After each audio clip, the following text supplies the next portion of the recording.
হরে কৃষ্ণা। আজ আমি আপনাদের খুব একটি সুন্দর দর্শন করাবো শ্রীধাম বৃন্দাবনের। এই যে গাছটিকে দেখতে পাচ্ছেন, এটি কদম গাছ।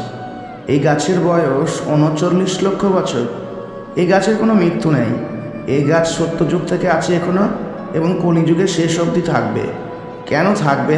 একবার ভগবান শ্রীকৃষ্ণের বাহন গরুদেব, সে একবার স্বর্গ থেকে অমৃতের কলস নিয়ে এসে এই গাছের ওপর বসে একটু বিশ্রাম করছিলেন। তখন অমৃতের এক ফোঁটায় গাছে পড়ে যায়। তারপর থেকে এই গাছ অমরত্ব লাভ করেছে। আর এই সেই দুর্লভ গাছ, যেখান থেকে ভগবান শ্রীকৃষ্ণ যমুনায় ঝাঁপ দিয়ে কালিয়ানাগকে দমন করেছিলেন। এই স্থানেই ছিলেন যমুনা। আপনারা যখন শ্রীধাম বৃন্দাবনে আসবেন, অবশ্যই এই গাছটিকে একবার দর্শন করবেন। এই গাছটি খুবই মহত্বপূর্ণ স্থান। হরে কৃষ্ণ। ভিডিওটি ভালো লাগলে একটি লাইক দিয়ে অবশ্যই কমেন্টে হরে কৃষ্ণ লিখতে ভুলবেন না। রাধে রাধে।